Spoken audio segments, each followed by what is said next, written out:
I am feeling apprehensive about what is going to happen in the near future because I am experiencing this calm before the storm, which is a quiet period on the range with Lloyd Forey J. Smith. Riley is already putting everything on the line, while Beth's eerie and primal screams are the ones that are establishing the mood for this special episode. The scene of the crime is quite fascinating.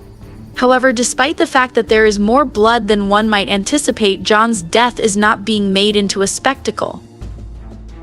Case Luke Grimes, whose quiet mourning is a perfect contrast to Beth's enormous feelings, has already demonstrated some of the best acting of the season. My opinion is that Beth is barking up the wrong tree when she says, "It was Jamie." She is pointing the finger at her other brother, who is portrayed by Wes Bentley. On the other hand, it's possible that she just watched the previously on section that summarized the previous season. The nasty phone call that Jamie made, what a shady person he is. I am at a loss for what to believe at this point. Your lies are so sneaky, Jamie. I can't believe you. It's suicide. Does anyone have any faith in that? With this performance, Riley is definitely going to be a contender for that Emmy. Oh, I see. It is still the case that Costner is listed first in the acting credits. Do any other Hollywood attorneys put in as much effort as his team does? Although it is unfortunate that Costner is leaving, if this is in fact the beginning of the endgame for Yellowstone, consider how beneficial it was to have Logan Roy pass away well before the conclusion of Succession.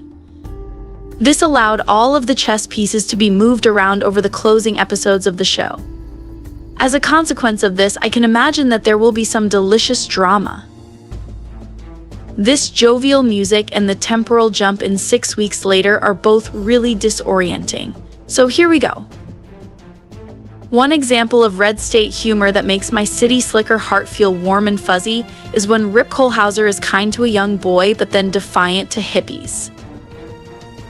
Oh, Beth getting her hours cut down because she is such a pain in the rear end, smoking and drinking while she is performing her community service, and then getting her hours cut down.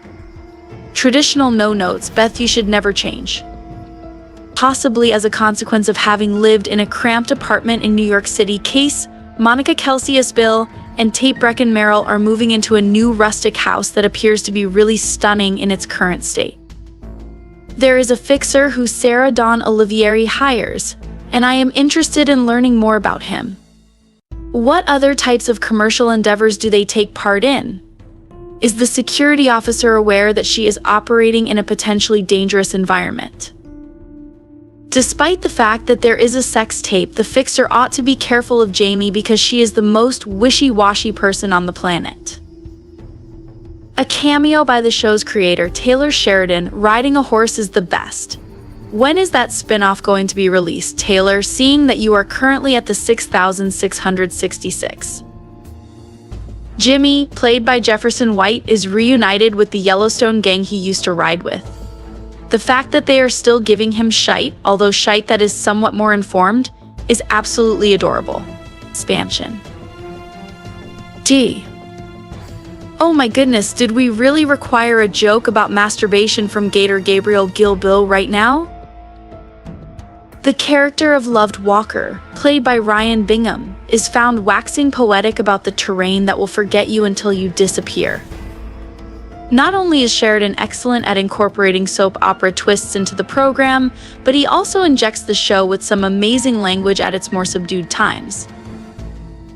When they hire actual cowboys in Yellowstone, the show goes from good to great. Just look at the expression on Billy Clapper's face.